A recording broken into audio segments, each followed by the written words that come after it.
Welcome everyone. Welcome. All right. Got a small house. Small house. Right. We got Destiny Holmes, Char C, Nicole Venditti, Tar with a Heart, Jennifer Green, Louisiana Girl, Beans or Bop, Nicole H, Cherry K, hey, Faith, Boy Mom, Tia, Giaco Mia. Okay, Mexi, listen, my man. Okay, listen. Tired of hearing you chop up these names, bro. Okay, look at say it with me, bro. Say it with me. Giaco, Giaco.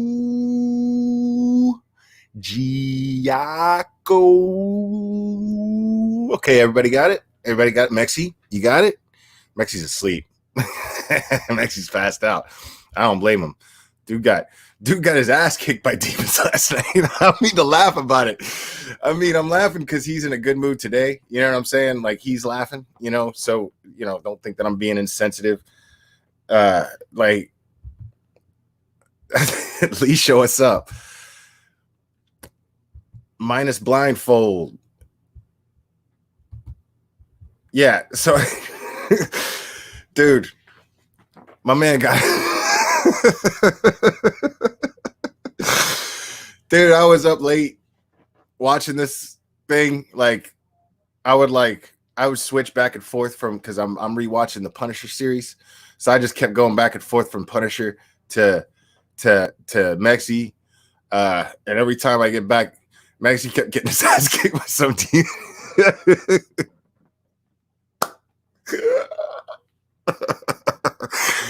Oh man, like I think that's the worst I ever seen it.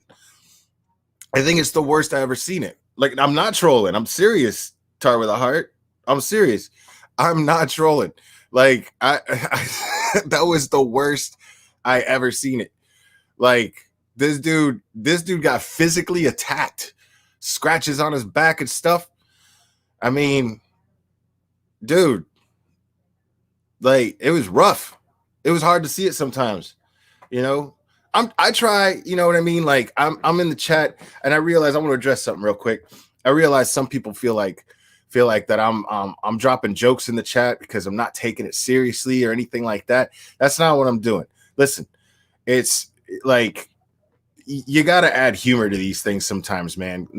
Like I'm trying to ease people up, trying to ease them up. That's all. Yeah, Aces Heidi, you need to go watch that. Not right now though. I'm live. Stick around. Kick it with me. Wait. Anyway, so I mean, yeah, dude. So, I mean, that's how I am. I deal with things with humor.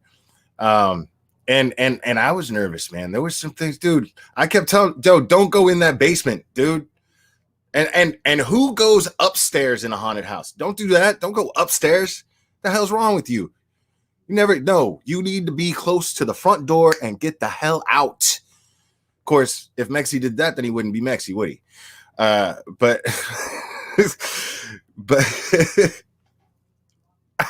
I don't know if those balls ever moved. I don't know. I wanted them to. People thought I was making jokes. He thought I was making jokes when these dogs don't bark all day, and then I go live and they start barking. Are you done, Panda? Jeez. Okay. Sorry about that, folks. So my man, dude, I'm like, don't go up the stairs, dude. Every black comedian in the 80s and 90s, I mean, Mexi was proving them right about white people. Mexi was absolutely proving them right about white people. Like, investigating. Man, get out. The thing attacked you. Get out.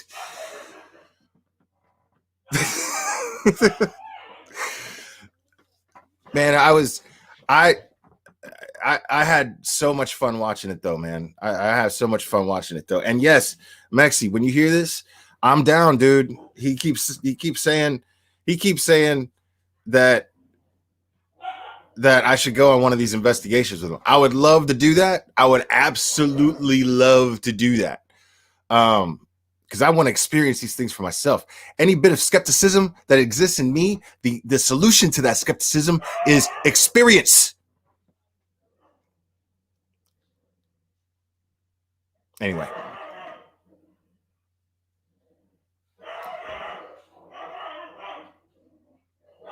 Oh, they're just out there just destroying my homeboy. That's what's going on. They're just up there just attacking. He's probably dead. They just attacked him because he came home. Probably all it was.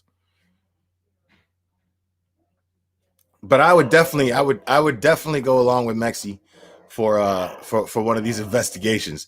Absolutely. But here's the thing, people. I need your help. I need you guys to push this channel, get to 1K so I can afford it. Get even more subscribers so I can afford it. All right? I want to be there to support my man, my homie. I want to be there to make sure that Demons look. I mean, he had Roman there. That was cool. He had his boy Roman. That was cool. But man, I'm be like, come on. Oh, Peter Venkman, the fuck at all those things, man. I don't care. So, yeah, man.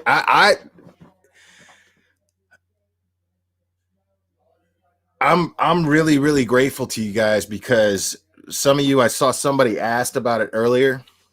Somebody asked what happened to my other channel. They didn't know. For those of you who don't know, I was copyright stricken for streaming someone else streaming the trial, but it was really good footage, and I wanted to give my viewers the best possible footage with my little low budget ass. So I did the best thing I could do.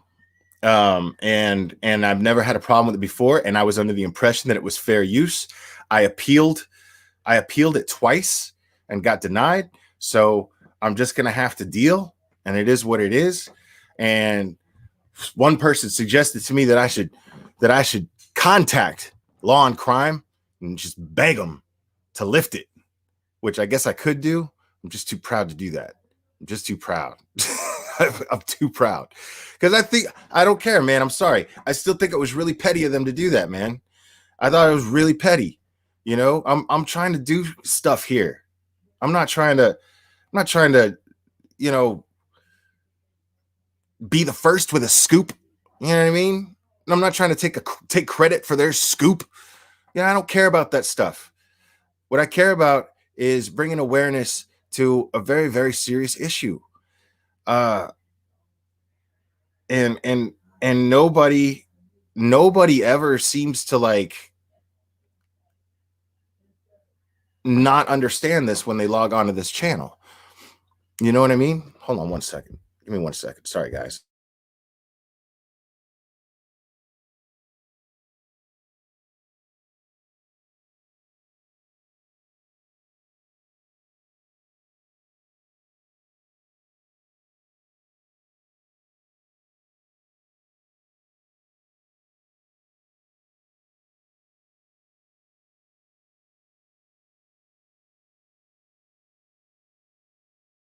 All right, sorry about that. I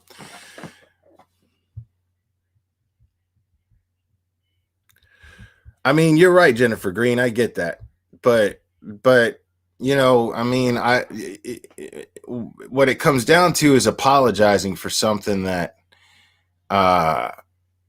what it comes down to is apologizing for something that I don't really feel like I need to be apologizing for, if I'm being totally honest. I mean, if an apology is merited, then yeah, but I mean, they could have just, I mean, there's a way to do something. Like what they could have done is just ended the stream. Every time that's ever happened, they could have just, made a copyright claim. There's a difference between making a copyright claim and making a copyright strike.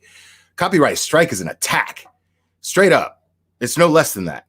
That's what it is. It's just an attack.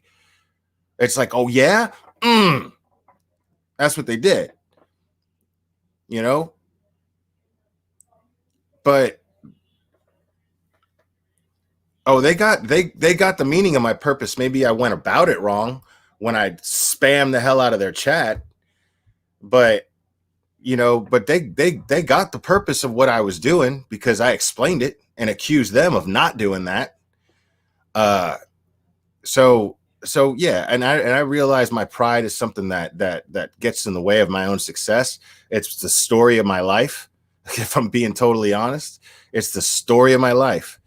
But we're here. We're here. This is where we are, and that's it. And for people who find what I'm doing important and people like what I'm doing, those very people will be here. The other channel will be back up in September, but I'm not being stopped from doing what I do. I mean, the fact that I was able to bring up this channel and reach almost 1,000K in just a few days, reach almost 1K, sorry, 1,000K, to reach 1K in just a few days. You know what I'm saying? That proves, okay, what you do is you press forward, you move on, you move forward. That's it. I hit a fork in the road, got to take that next path. And there's no sense in whining about it and feeling sorry for yourself. That's something that I just don't believe in doing anymore. It's just, I don't believe in that. I don't find any I don't find any substance and character from someone who chooses to take the path of feeling sorry for themselves rather than take the path towards a solution. And I can say that because I used to be the kind of person that all I ever did was feel sorry for myself. That's literally just, that's it, and you guys, I mean, if for those of you who've been watching my channel, and of my conversations with Colton Harris Moore is one of the first people that he absolutely believes in that. He absolutely believes in no, this, you're talking to when he's on this channel, you're listening to a guy who could sit there and be like, woe is me, I can't fly because they won't let me because of my criminal past and blah, blah, blah. Like he absolutely, acknowledges that. And yeah, it sucks. There's nothing wrong with acknowledging the fact that it sucks. But what he's doing is always finding the next hustle. What else can I do? And he's saying, I will fly again. If I have to move out of the country, which is what I'm probably going to end up doing, I'm going to fly again. So, I mean, now I'd like to see the people responsible for making the decisions to allow him to fly here to do the right thing.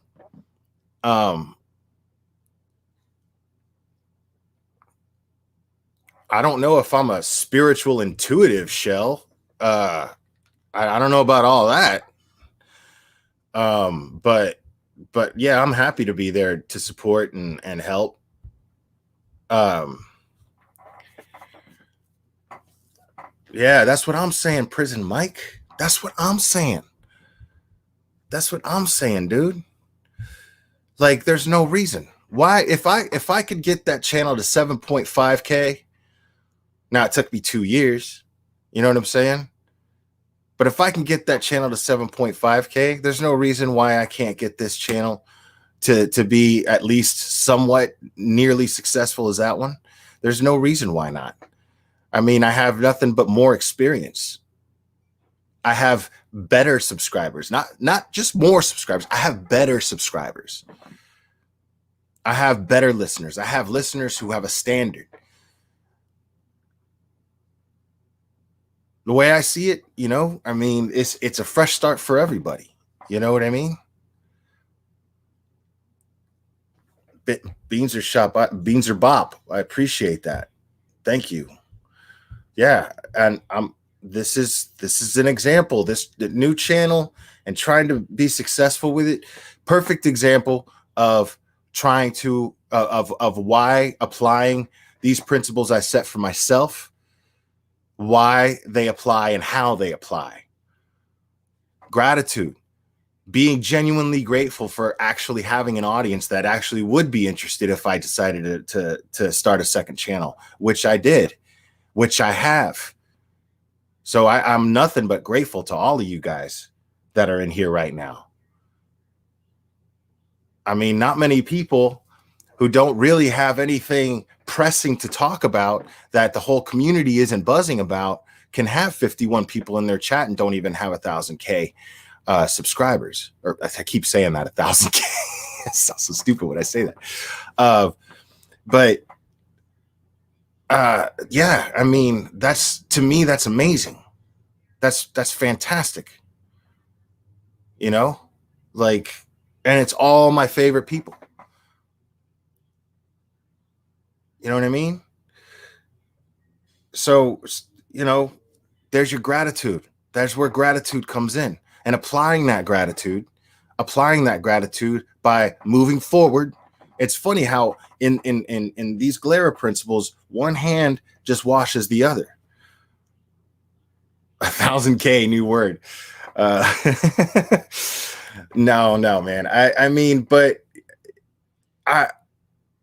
it's crazy how that works out. Because if I have gratitude, having this gratitude, having genuine gratitude, acknowledging what I should be grateful for, feeds me to be resilient. And in being resilient, I have to be rational in my decision making moving forward. I have to be empathetic of other channels that are trying to come up to, be supportive of them, which I always am, as long as I like what they're doing. You know what I'm saying? It's not a question of whether or not I approve of what they're doing. I'm not anybody to approve of anybody doing anything. What I'm saying is it's a question if I like what they're doing, if I feel like what they're doing is coming from a good place in their heart. You know, being aware of what the hell got me stricken in the first place, being aware of that stuff and accepting the fact that, okay, you know what? This is how this is. What am I going to do about it moving forward? If I've already done what I can do, pretty much, that doesn't compromise my own self-respect, like sending an insincere apology to someone,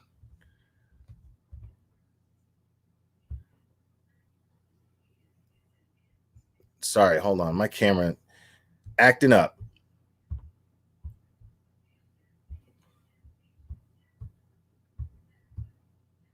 Oh, that's just ridiculous. That's just ridiculous.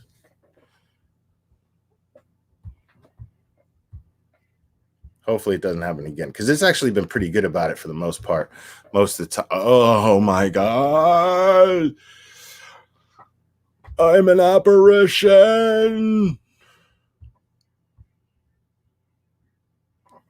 Let me do that. See if it, boom. Okay, there we go. And it's doing it again. No, let's try that again. Reset. Dude. Annoying, but whatever. Anyway.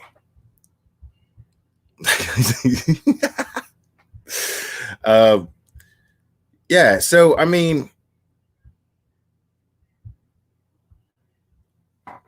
yeah, I'm, you know, and I don't know what the next case is that I'm going to be. I mean, see, I try not to believe, I try not to buy into coincidences, right? Colton likes to call it the law of attraction. That's fine too. Call it whatever you want.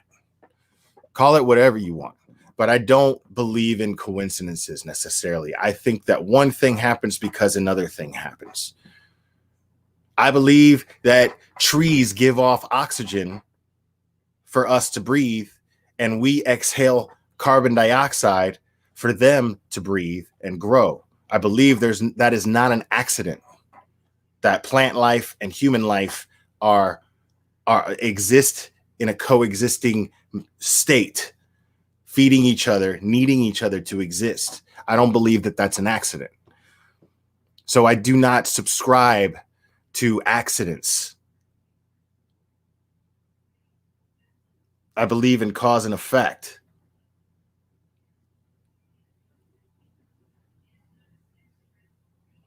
So, and some of you like to call it God. I'm not against calling it God. I just may have a different idea of what I think God is than you. That's all. But that does not mean that I disbelieve the things that you believe in.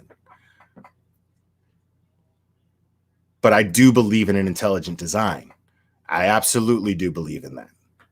I believe we are too complicated and there's too many what seem to be coincidences working together for this, what we call a universe that is very, very coexisting with the things that it contains. So I believe in that very, very strongly.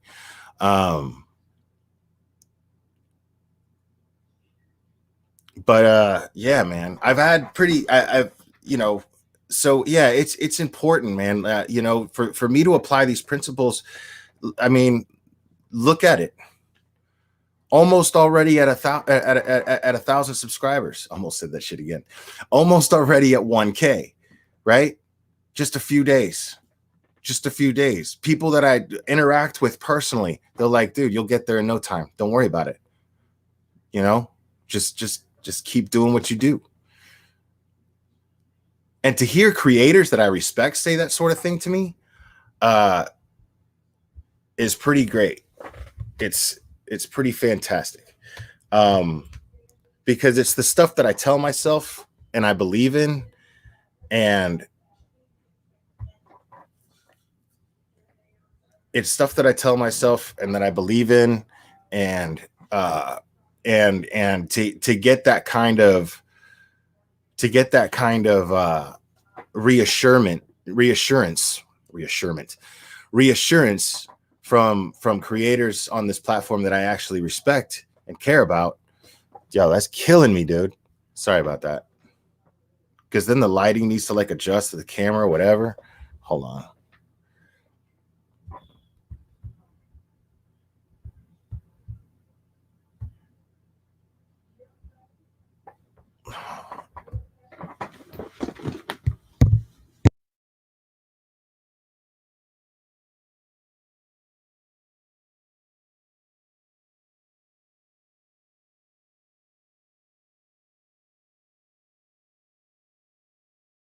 Destiny Home. See, I don't believe in I'm not into that. I know a lot of other people are.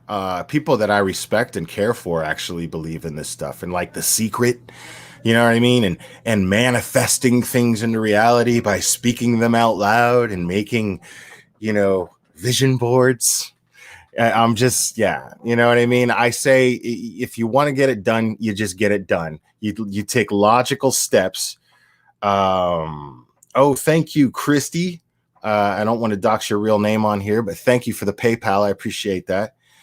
Yeah, you got to put in the work. You don't just make a vision board and then be like, yeah, that's going to happen. No, man, you got to take the steps. And you got to be right with yourself. First thing is first, you got to be right with yourself. I firmly believe that. You got to be right with your own character.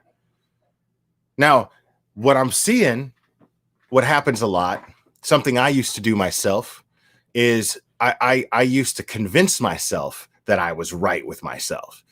I used to just take things that I did wrong and then find reasons to justify them so that I would not have to face the fact that I am accountable.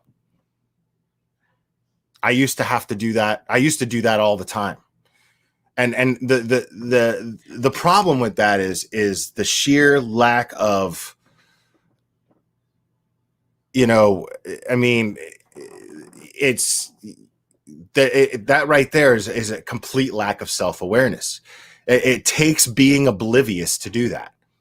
And I believe you actually have to put in the work. It's just easier to do. But I believe you actually still have to put an effort into convincing yourself of these things, into making yourself oblivious. You have to go through a process in here to do that, just like you have to go through a process in here to make yourself aware of yourself. But make no mistakes, everything takes work. But what's more rewarding?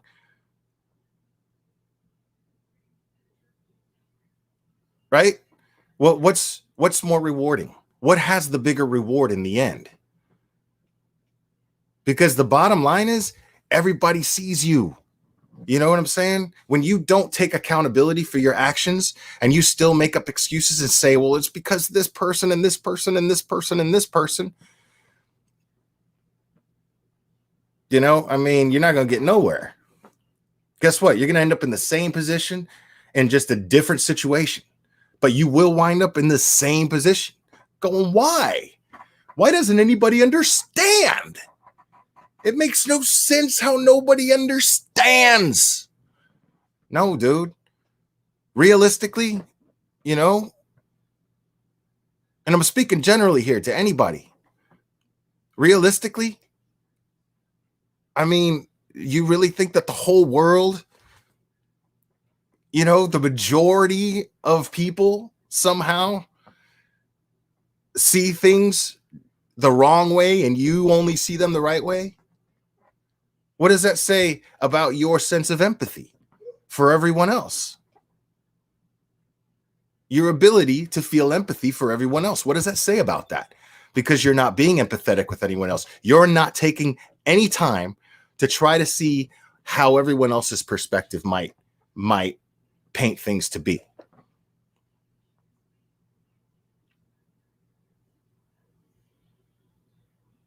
That's not what I said, Giggles. Thank you for clearing that up, Tart with the Heart. Nicole H, thank you for that. So I love this right here. Let me, and I don't even know why you even brought this up, but you know what? I'm going to address it. I'm going to address it since you brought it up. Did I stop drinking now that Robbie admitted to it? No. Now I may or I may not. I'm not drinking now. Perfectly sober. But see, what I said was that if Robbie decided to start again and start a sobriety over, if he was having trouble with that, I would be there to walk that walk with him. That's what I said. But it's not my responsibility to do that. Now, if he were to come to me and say, Will, I need your support. I want your support. I'd be like, yeah, let's do it. Absolutely. I know what I said. Let's do it. But I haven't heard a word from him. So since you're asking me, I haven't heard a word from him. I don't know what his plans are. I don't know what he plans on doing.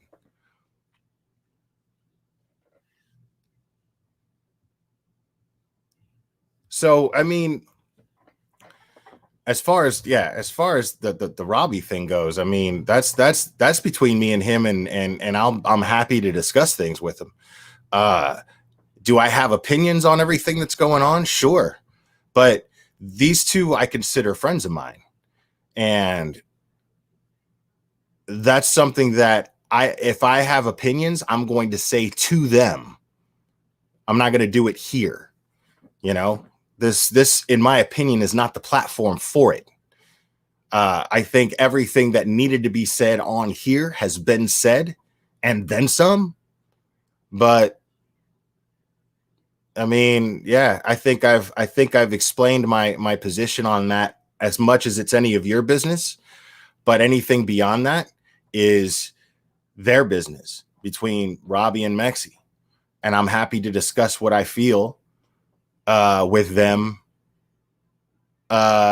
privately, because I do consider them friends. But if nobody's asking, then you know what I mean? Like, that's, if nobody's asking, then I don't care. You know what I mean? It's because it's a situation that doesn't involve me. Now, I will address all of you. It is a situation that does not involve you. Okay? What happens with what happens with a person and their significant other is their business. Period. And it's up to them if they want to address it publicly. Nobody else's call but theirs to address it publicly. That's how I feel about that particular aspect of the entire situation. So I'm not going to go and start talking about someone's marriage, someone's relationship. You know what I'm saying? I'm just not going to do that, because that's not my place. Dude, even when I was feuding with CK, everybody's sending me stupid messages, man. That got on my nerves more than anything in the world. Everybody kept sending me stupid messages. You hear about CK's husband and blah, blah, blah. I was like, I don't care, man. I don't care about none of that. That's got nothing to do with me. That's got nothing to do with you. I don't care about any of that. DCP Ames. Que hola.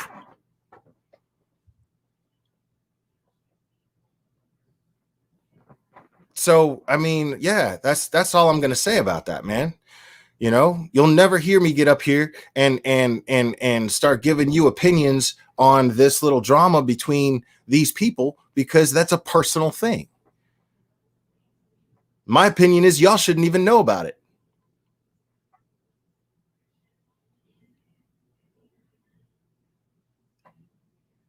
So beyond that, I mean, like I said, you know, that is why I feel that I will talk to either one of them. I will be there as a friend to either one of them if they want to speak about it personally.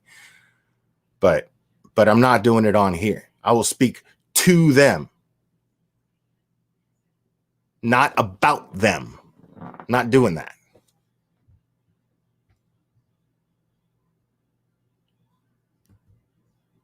Hold on, what I see.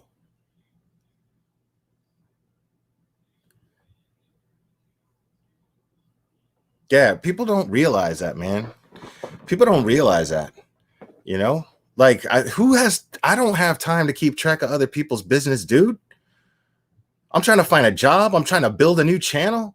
I don't, I don't have time for that.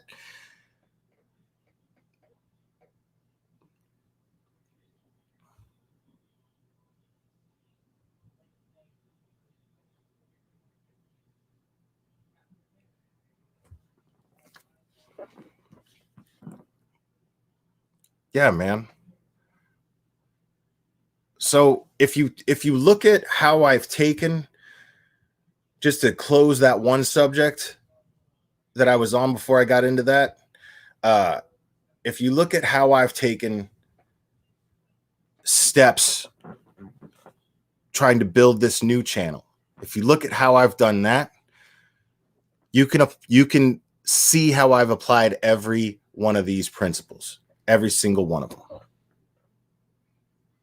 If you really look into it, if you really check it out, you can absolutely see that. And it's just a guideline. You know, I'm not some monk.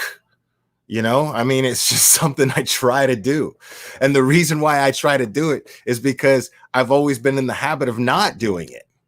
So it's just it's just a way to force my own hand and get it done as best as I possibly can.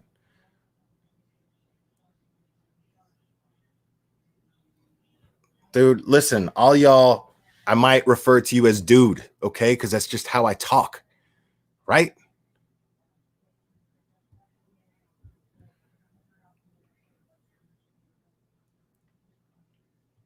So yeah, man. So I'm just real grateful that people are really helping me build this channel, and the old one will be back up, and it can't be a coincidence. That's what I was starting to talk about before. I don't believe in coincidences. It cannot be a coincidence that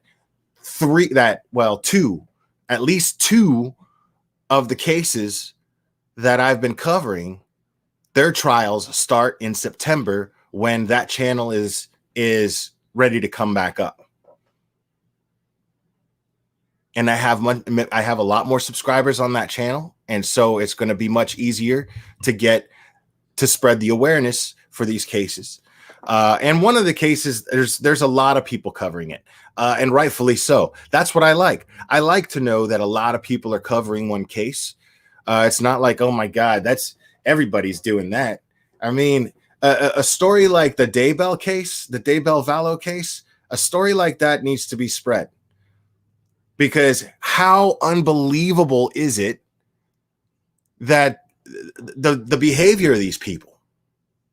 We have to be aware that people that evil exists, that people are capable of that kind of evil, because we don't want to believe that.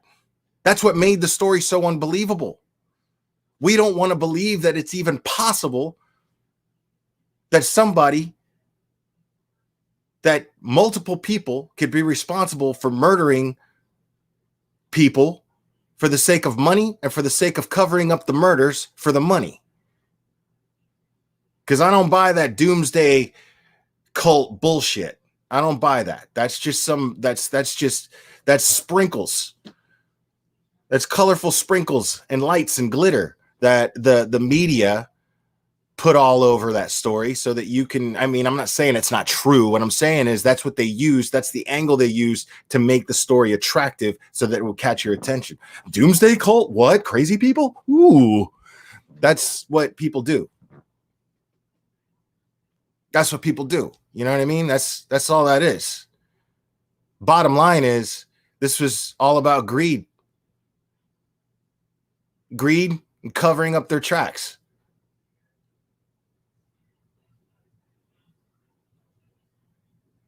I'm not believing anything else besides that. You know? Doomsday cult. Fuck out of my face with that. Doomsday cult. Oh. Seriously, dude. And I mean, yeah, I just, yeah, I don't buy any of that stuff, man. Like, I think that they believed it or whatever. I think that all the only significance of the doomsday cult aspect of that case, the only significance of it is that it tells you about their egos. It helps you understand their boldness of why they think that they could just ignore the press when they're getting in their faces going, dude, where are your kids? And they're just like, no comment.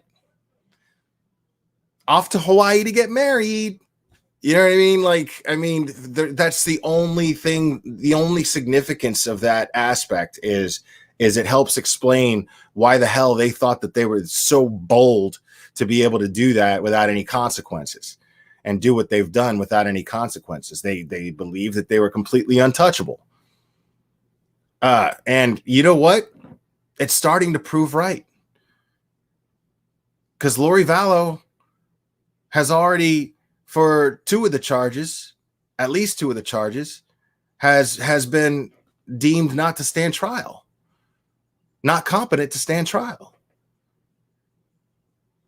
She's beating the system. She's winning. You know what I'm saying? I don't know if she's won so far. I don't know if she's won yet, but she's winning. And that's something we all have to be aware of. This is the reason why we need to talk about these things. Because we need to be aware that it is possible to beat the system.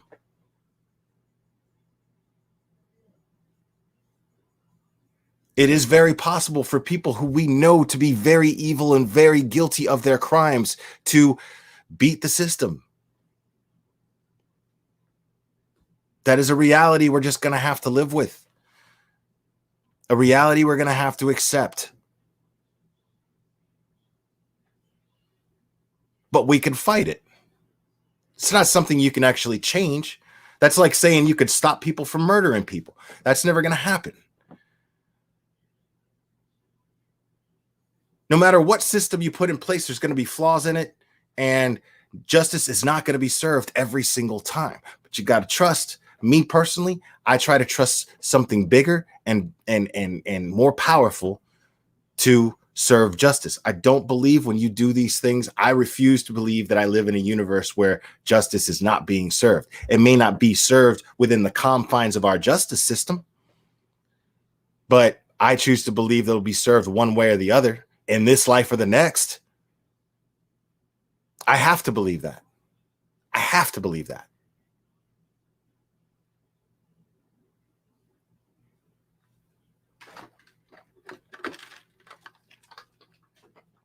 Like, take for instance, I believe that I have some sort of protection over me sometimes, man. Just the other day, and this is a true story. This is a true story. I've actually been live since, and I just forgot to tell the story. This is a true story. I was walking over to Taco Bell to place an order that they were about to get wrong, as always. And I'm cutting through this gas station to get to the McDonald's or to the Taco Bell. And there's a dude, I couldn't believe my eyes for a second. I wasn't sure what I was really seeing. But there was a dude at a gas pump, got a woman by her throat, slamming her up against the car, right? He slams her up against the car and he's choking her, right? And for a sec, I'm like, am I actually seeing what I'm seeing?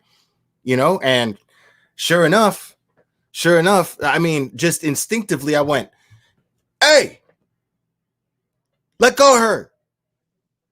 Right? Instinctively, I went, hey, let go of her. And then he let go of her, and they both got in their car, and then they drove off. I told the clerk lady to call the police who was outside smoking a cigarette. Right? But see, that's the thing, is I'm not a tough guy. I wouldn't have known what to do beyond that. I mean, I'm so stupid that I'm willing to take an ass whooping. But I can't fight for shit, you know. I'm just not a tough guy in that sense. But I was already, once I said that, I was like, oh shit, you know, I'm about to get fucking pummeled, because that was a big dude.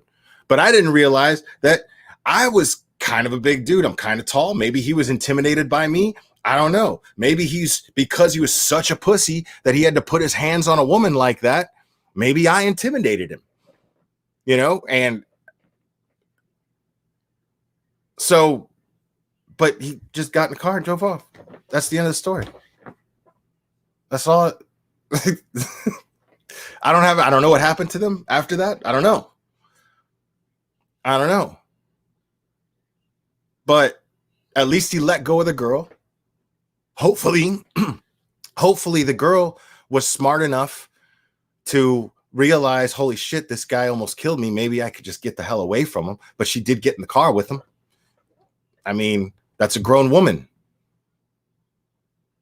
You know? Now, she was also clearly, and people, when I say clearly, please understand me when I say clearly, this woman was a meth head.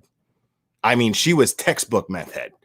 She had the mouth, everything, the weird tweaker movements and shit. It was, you know what I'm saying?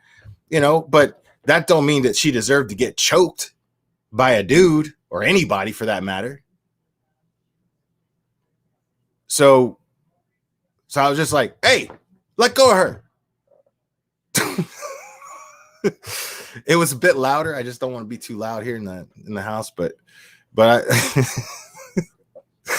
it was, but he whoa, you know, and he freaked out, and you know, and he got in the car. He was actually going to leave her, and she kept like jiggling the door.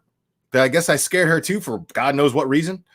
I guess because she's a tweaker. Tweakers do that. Tweakers get scared over nothing. You know, they're so So, and then she unlocked the car, let her in, and then they drove off. You know, I told the lady, hey, call the police. I doubt she called the police because there probably was no point after that. I don't think anybody got a license tag number or anything. So, I mean, but did I feel like a hero? No.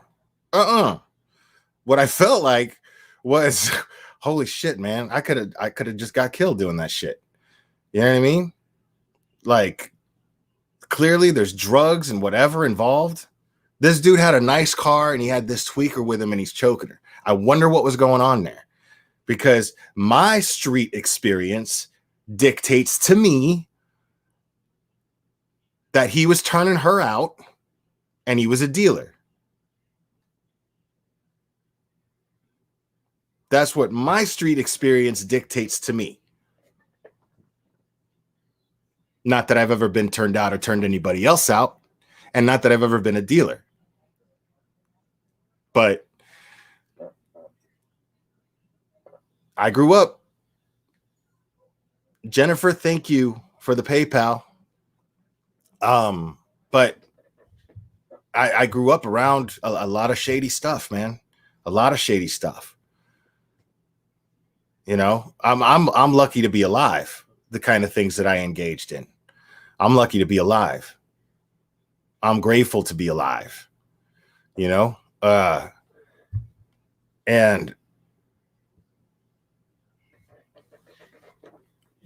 yeah, it was a scary experience, you know, for a second there.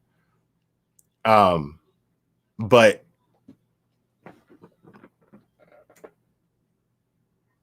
I mean, something was looking out for me right then. That situation could have went a lot worse. I could have got way in over my head, gotten hurt, or who knows? Who knows? Adrenaline could have kicked in. I could have overpowered him.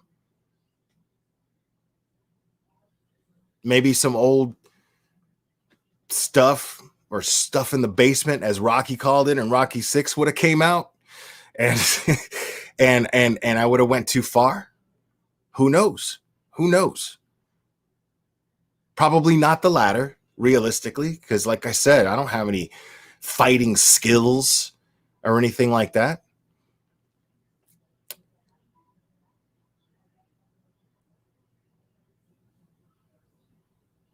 But all I know is I was grateful to get out of the situation. And I was grateful that he let go of the girl. But I have no control over this woman. You can't rationalize with a drug addict, first of all. You know what I mean? You know, like, you know, logic dictates to me that, you know, trying to talk that woman into, you know, not getting in the car with somebody that she is completely and totally dependent on, most likely by the looks of it. I mean, that's just not realistic, man. That's not logical. And that would have put me in a situation that would have not came out positive for anybody.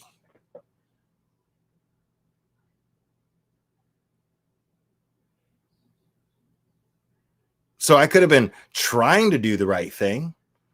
Could have been trying to do the right thing, but how good is trying to do the right thing going to get you? What I mean, what's that going to get you? You know what I mean? Like, I could have been trying to do the right thing, but in the grand scheme of things, would it have happened? Jamie, thank you so much for the Cash App. I appreciate that. Sometimes I might miss these guys because I'm looking at the chat on the screen and not on my phone here.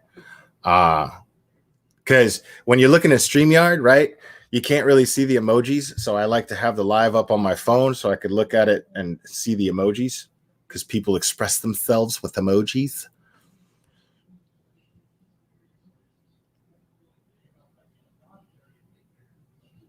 Oh, yes. Good call. Thank you very much. I got a private message. Boom, boom, boom.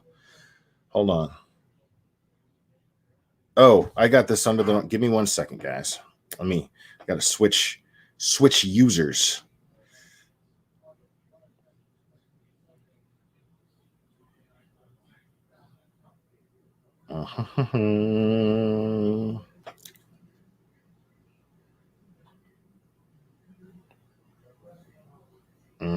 There we go. Okay. DCP Ames. Welcome back. Sorry about that. Yes. I love this shirt, man. I absolutely love this shirt. Not many people get to say that they saw the original members of the Misfits play live for that one time, first time in like 30 years. I was there for that. So, yeah, there's definitely bragging rights. There's definitely bragging rights for that. Yeah, man. Yeah, DCP Ames. Holler at you. Look. Where does it say? Riot Fest 2016. I was there, man. I was there. It's amazing. It was actually really funny too, because this is the first time they played in like 30 years, and like even like played together, did anything, right? And you know, Glenn Danzig's on stage. Now the only thing was the drummer was being filled in by Dave Lombardo. I mean, okay, if you know anything about metal, then you know who Dave Lombardo is. And they could do a lot worse than having him to fill in on drums.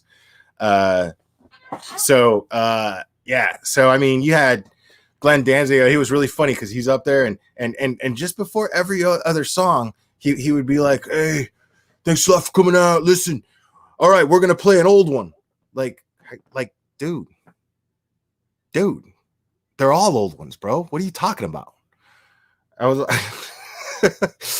It was just funny.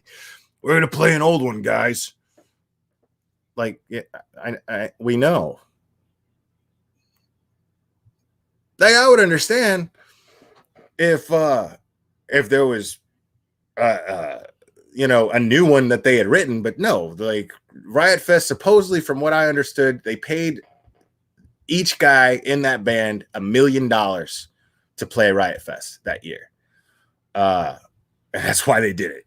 That's what I heard. That's just what I heard.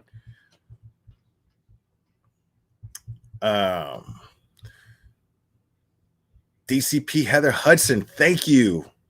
I assume by your name you're part of the DCP team, of course, and I remember you from that chat. I appreciate that. What's up, Mr. Zod? Homeboy. My boy right there. Yeah, dude. I mean, yeah, $1 million. You know how many tickets that sold? Misfits with Glenn Danzig? You know how many tickets that sold? That was the biggest crowd I'd ever been a part of. That was the biggest crowd easily that I'd ever been a part of. But I was already too old to try to make my way to the front. I was like, I'm not doing that. Because the same Riot Fest, I saw Primus, or maybe it was the year before that. I went to that one, and I went to one a year or two before that. And I saw Primus, and I was up close for Primus, and I was just getting shoved and crushed. And I remember when that was fun, but it wasn't fun anymore. Just everywhere, and I was just, okay, I can't do this anymore, man.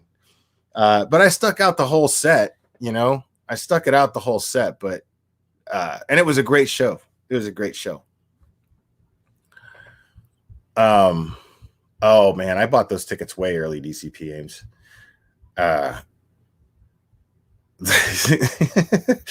That's true, man. I'm a boomer, dude. That's it. I'm too old. Yeah, try it. You will get pile drived.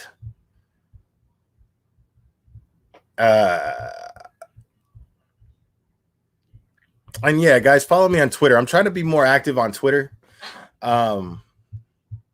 and follow me on Twitter and try to share and do me a favor and share the new channel on Twitter, please. That would be super duper helpful.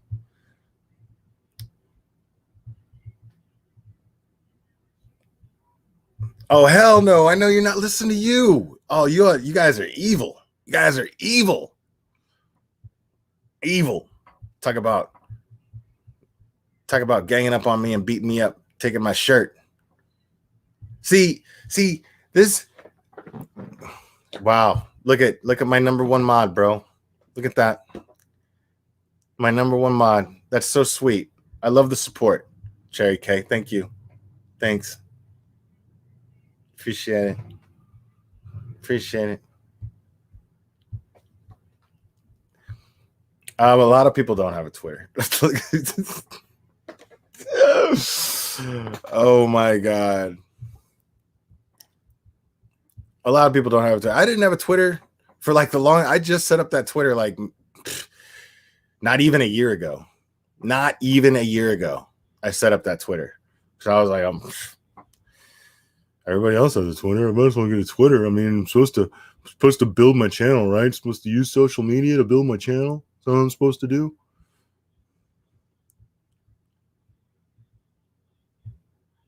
Oh man, I would love to see Guns N' Roses, Woman of Sparta. I used to love Guns N' Roses, man. I used to love them. I'm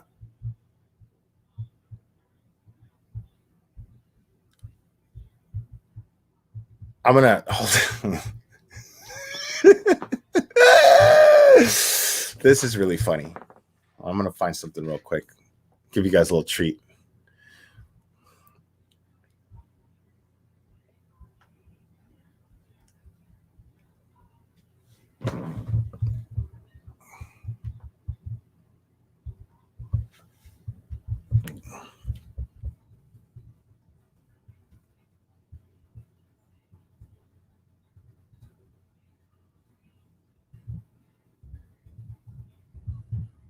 Oh my God.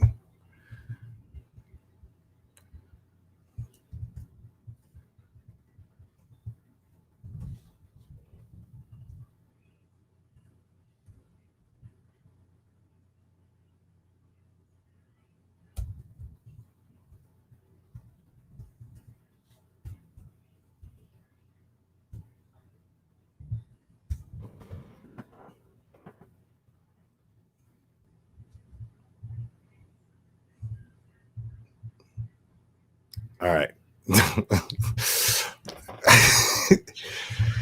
This always made me crack up. Somebody posted this years ago on Facebook and I laughed like crazy.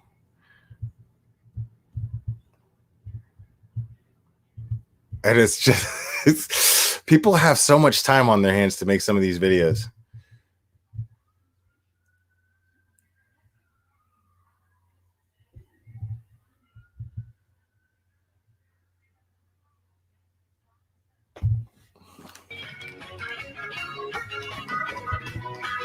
Give us a break.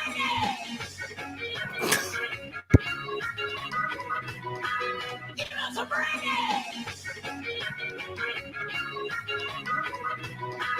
Give us a break.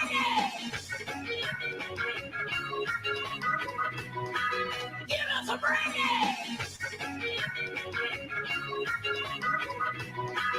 Give us a break. Okay, you got the idea. That somebody made an hour-long loop of Axl Rose on stage saying, "Give me some reggae," and dancing like that. Oh man, that shit is just super funny to me that people do that. It is so funny to me.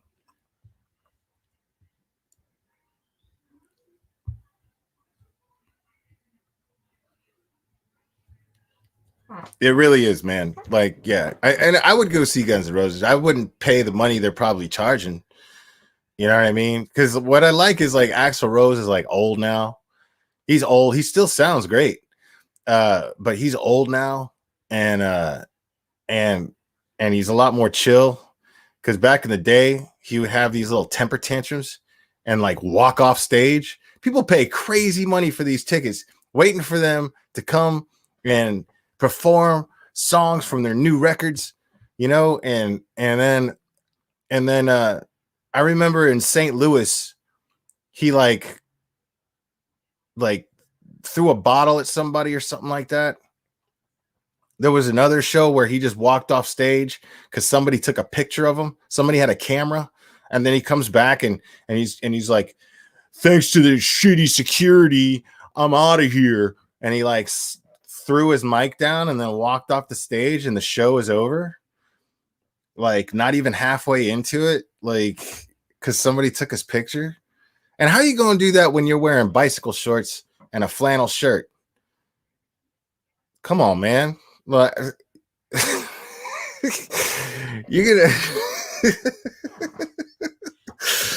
you can come out wearing bicycle shorts and a flannel shirt and expect people to take you seriously? Get real, man. Come on. Yeah, he was not very Axl Rose was not very self-aware back in the day. But the thing was, he had really, really, really well written lyrics. Now, they were messed up lyrics. There's a song I can't even believe has not been canceled yet. I can't listen to it now. I've already gotten, I've progressed as an adult and adapted to the society that I live in, to where I realize that certain things are acceptable to say and other things are not okay to say. And whether or not you believe that he has the right to say those things, fine, but I don't want to hear it. You know what I mean? It's gotten to a point where I don't want to hear it. There's a song, I'll give you this much, okay? You'll to know what I'm talking about. There's a song on the album called Lies. And there's a song on there called 1 in a Million. And there are literally no more offensive lyrics in existence than, as far as today's standards go, than those lyrics. So yeah. I'm not. But yet it's funny because I was talking about that song with my buddy, and I was actually having this conversation, very similar conversation, about how I'm just like, nope, I'm not. I have no interest in listening to that song anymore. And then he was saying how it was taken off of the new prints for the vinyl records. But I was taking it like he was saying that it was for that it was just taken off the record altogether. And I looked it up on iTunes because I still, I pay for iTunes, and I looked it up and I'm like, nope, it's right there. And the reason why I'd thought about it was because I decided to listen to that record for the first time. I was at the gym. It's about maybe 3 months ago.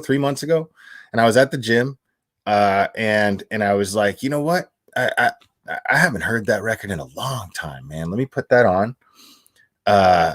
And then that song came on. And I was like, oh my God. And what's messed up is I know all the words to the song. When I was a kid, I listened to it all the time. And that was another observation I made, was it didn't bother me as a kid. I didn't believe it. But what it was is that my immaturity as a kid, as a 13-year-old kid listening to that album, right? As a 13-year-old kid listening to that album, the way that I saw it, was, man, look at the things that he's saying. I was shocked by them, but I enjoyed being shocked. I was like, man, that guy's got guts saying whatever's on his mind. I don't agree with it, but man, he's got guts, and now I'm just like, that's trash. That is just plain trash. Like, that's terrible. Like you are really, really hateful and angry. And I have no doubt in my mind that that's exactly what Axl Rose was back then. Now, people grow up, people mature, people change. I don't know if that's the case with him, but I'm pretty convinced that the person who wrote those lyrics back then and performed them the way he did, and the way that he conducted himself as a rock star at the time, well, I have no reason to not think that he was a absolutely hateful piece of shit. But you know, when we're kids, man, we idolize this for some reason back then. You know, like it's weird. But that also goes to show that even if you idolized it as a kid, you know, you're capable of growing up and having your own way of thinking and not letting those things influence who you are and what you say. So, or you know what I mean? And what you think. You know what I mean? If you have an independent nature about yourself, then what somebody else says, even though it can entertain you, doesn't necessarily mean that it's going to influence you. So is censorship okay? Is the argument for censorship valid? Because I believe that I'm living proof that it's not.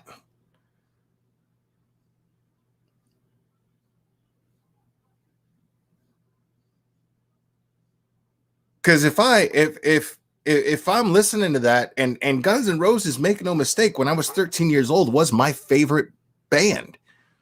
When Use Your Illusion 1 and 2 came out, I was so excited. I suckered right into that. I was paying attention to, man, it's the first band to release 2 albums simultaneously. No, they didn't. I mean, technically, yeah, they did. They did that so they could double their record sales. It was a marketing scheme.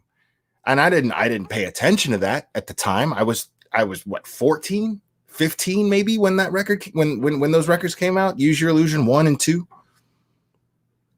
But really all they did was just write 2 records worth of material, a double album's worth of material. A lot of people came out with double albums. The Beatles' White Album is a double album. How old is that? A lot of double albums out there. So Guns N' Roses comes up with the idea, we're going to release 2 albums simultaneously. Ooh.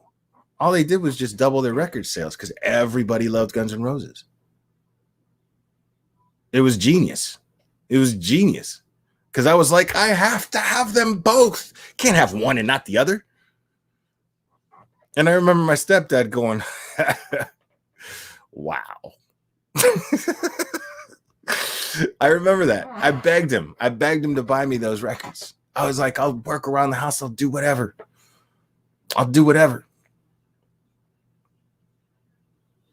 And he was like, wow.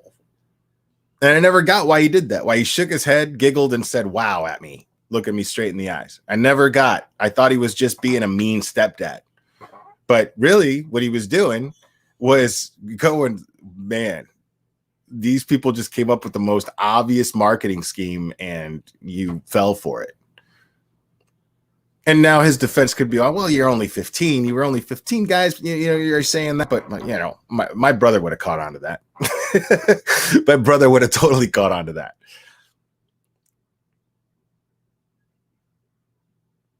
But, yeah. Now I'm going to talk a little bit about, because I did privatize the video. I didn't want to, because there were mixed signals about MRB and how she handled that interview, and I was being very critical of it. But I feel like later on,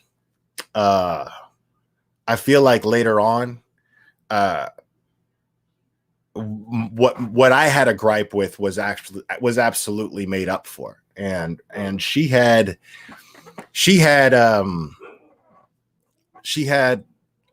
what was it, the Rucheks on. She had Frank Sr.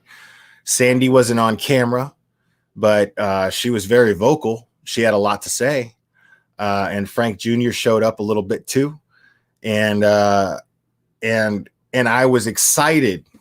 You know, at first I was annoyed because, I mean, MRB was just going over, you know, all of the crazy conspiracy theories just naming things, but not asking any questions, just reading off and reading off and reading off. And I felt like it took forever because I want to know, like, we get it. We all know that there's a whole bunch of crazy conspiracy theories, and we realize that people are perverting the memory of these victims, and not having any regard for how it's affecting the surviving family members.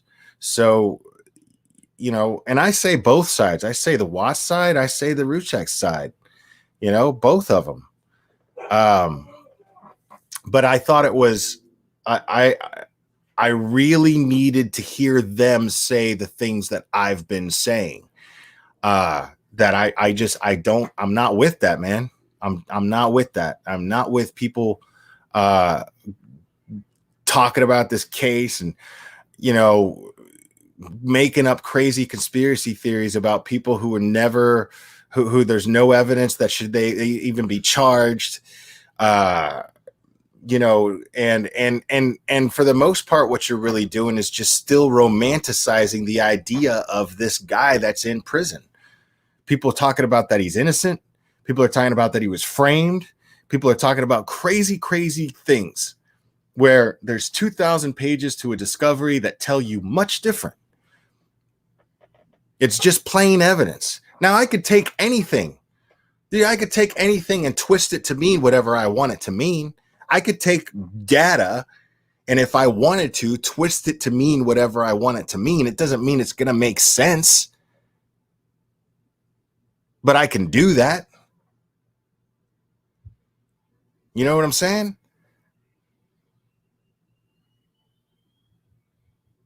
So, you know what I mean? Like, I think it's just plain wrong.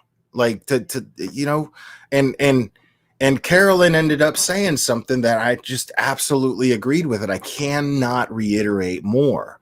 She was like, do something positive.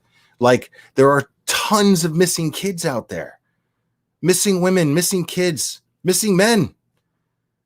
Bring attention to things that you can actually help bring awareness for and make a difference for the better. And if not even for that reason, let this family have peace. Let this family mourn. You realize that this family has not had a chance to mourn peacefully yet? It's been 3 years. Almost 3 years this August. They haven't had a chance to mourn peacefully.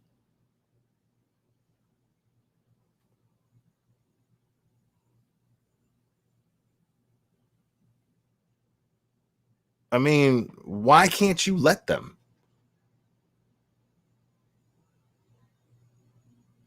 You know what I'm saying? Like, you're not doing them any favors. And you heard Frank Sr. sitting there straight up going, if anybody else was involved, they'd be in prison right now. They would have been charged. I assure you that what we want is justice for our daughter and grandkids. It's plain as day. You're not there. You don't know these people. You've never been around them.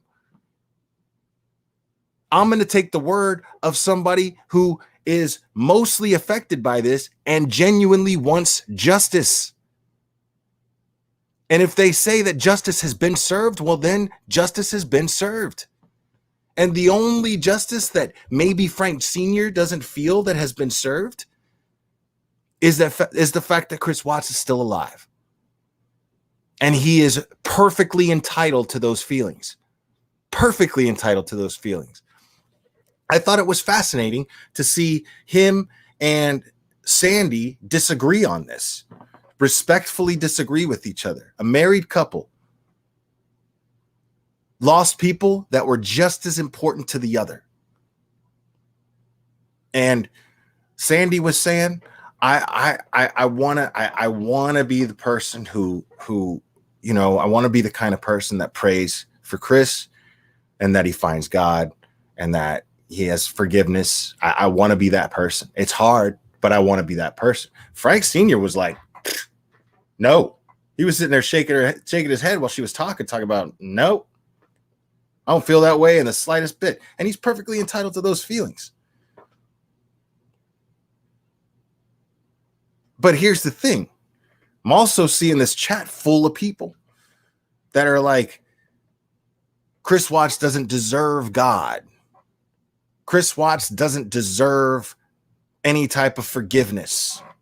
That's not your place to say. You don't get to say that. That's between him and God and the families and the family that he has affected. You don't have no say over that. You don't get to dictate what someone's relationship with God is or isn't, and under what terms.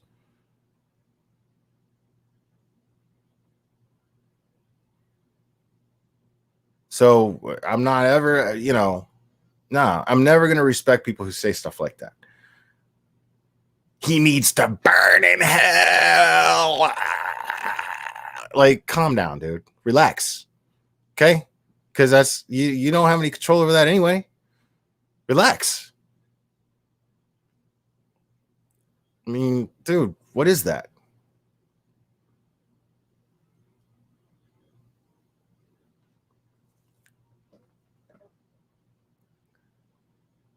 Like, nobody's telling you to like it. You know what I'm saying?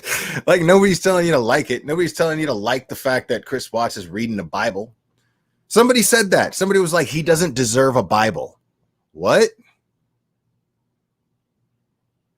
Who are you to say whether or not somebody deserves a Bible? Who are you to say whether or not somebody deserves a copy of Moby Dick? You're not anybody. Focus on your own relationship with God. That's my advice to you. Focus on your own relationship with God, because obviously you probably seem to have a poor understanding of who God or Jesus was when he walked this earth. You're obviously not paying attention to the teachings. And I could safely say that you're clearly not paying attention to the teachings. You're not absorbing those teachings in the slightest bit at all whatsoever. If you're sitting there telling somebody that they're not worthy of the word of God, whatever your beliefs are. And think that you have some sort of say over what the fate of someone's eternal soul will be. You don't have say over that. That's a hell of an ego that you need to check. So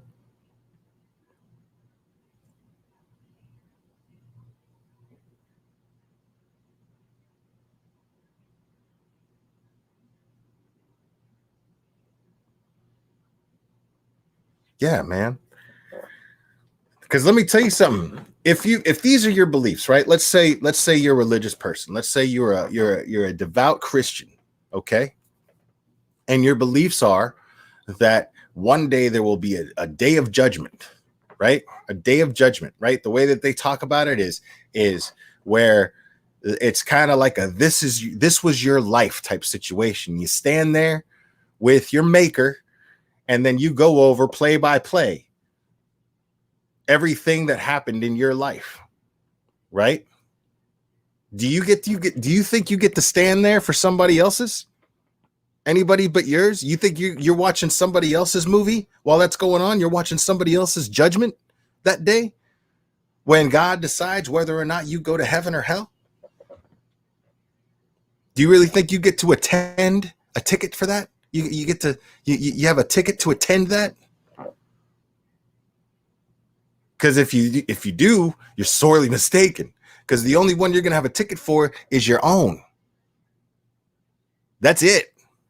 Nobody else's. So why wouldn't that apply now? Why wouldn't you take that into consideration in how you look at other people and how you deal with other people?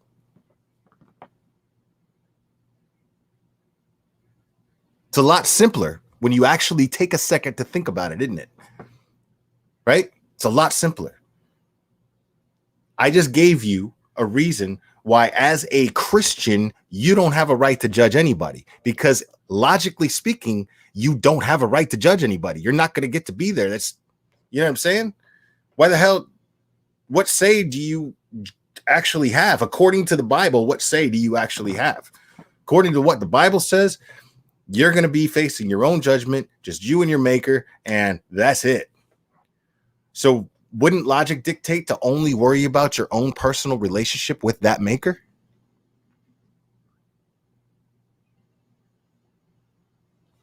That's all I'm saying, man. That's all I'm saying.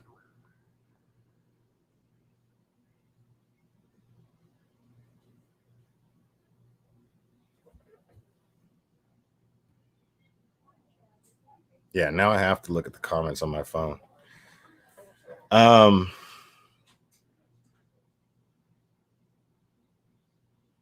Yeah. So sitting there, I mean, come on, man. Yeah, I'm not getting into that. I'm not going to get into that. That's as much as I got to say about that, honestly. That's really as much as I got to say about all that. And as far as crime cases go, guys, I mean, as far as the ones that I've been following, closely, like I'll give opinions, obviously, on the ones that everybody else is covering. Like the Vallow case, as that progresses, more or less. I'm not going to be covering that into depth, but if something develops that's a big deal, then yeah, I'll talk about that stuff on here. But I mean, the Letitia Stalk case isn't going to happen until September. You know what I mean? Brittany Gosney's trial doesn't start till September. So for Little Gannon and Lil Hutch, probably not going to see justice till who knows? But we're going to start to see that process in September. Hopefully, because we also know that these things, there can be continuances that take place, and those are always a pain.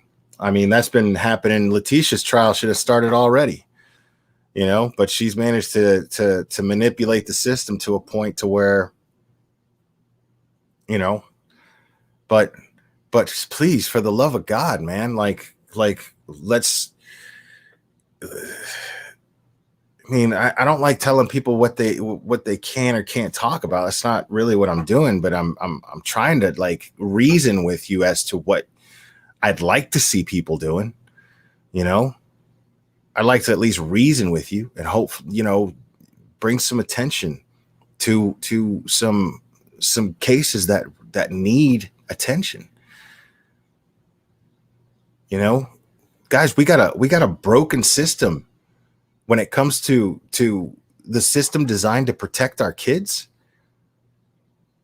we got a broken system, man.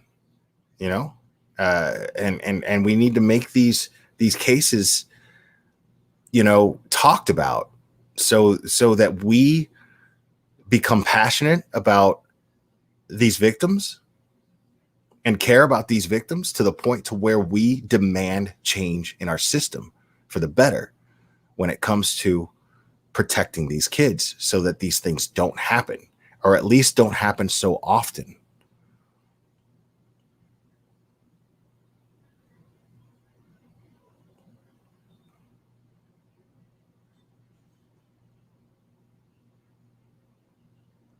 So, yeah, I mean, I don't know how else to put that. And I'm repeating myself, but I'm going to keep repeating myself, man. But yeah, I would really appreciate all your help in spreading the word here and getting this channel to 1K. And yeah, I want to be able to do cool stuff, man. Like travel and meet up with Mexi to cover some of these, to do some of these investigations with them, man, because they're fascinating. They're really fascinating, and honestly, they look like fun. Because you could tell Mexi overall had fun. I mean, my man's sitting there. He's going. He's like, yeah, I got a headache. I'm all scratched up. I vomited chunks. you know. But when he's talking about it, he's laughing and he's having a good time because he feels fulfilled in what he did. I believe that he finds what he's doing very fulfilling, and I love that about him. And so I do respect what he's doing very much in that sense.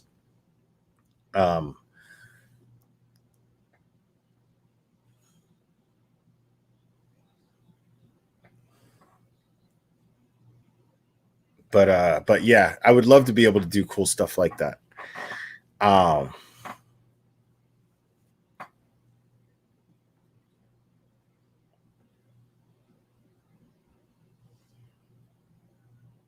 Let me see what's going on.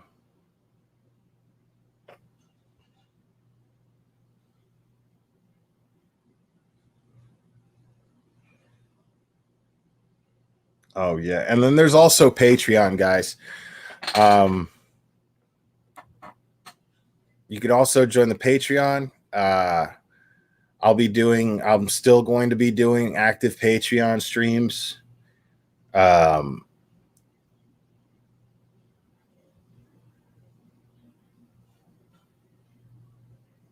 And yeah, we have a lot of fun in those. All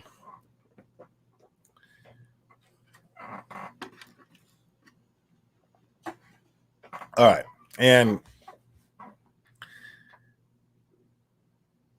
you know what? Yeah, I'm not going to talk about that. I was going to bring up something else, but yeah, I'm not going to talk about that. I think we're good. We had a good time, guys. I had a blast with you guys, at least. I always do, and I appreciate you guys hanging out with me. Maybe I'll come on here again later tonight. I don't know, but we will see. I'm not 100% sure, but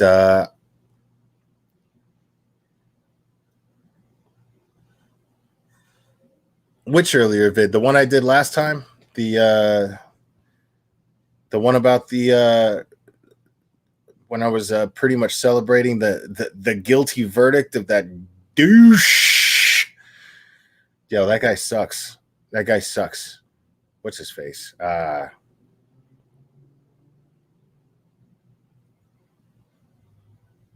to think of his middle name. Joe Ray Daniels. Yes, DCP Ames. Yes, spread the word. Spread the word.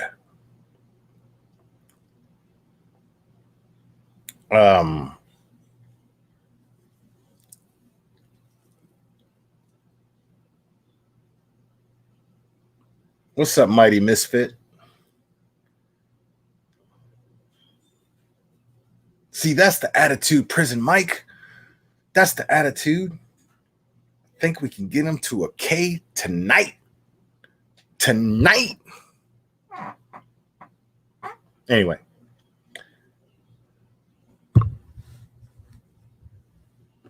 Look at Nicole H. Nicole H is thinking. She's thinking big, bro. I like that. She's thinking big. 1,500. 1,500. Hell yeah. All right, guys. I'm going to call it. Leave the root checks and the Watts alone, man. Move on. Find something better to talk about. You know what I mean? Find something better to talk about. Anyways, guys, I'm going to call it. I love you guys very much. And we will do this again very, very soon, my friends.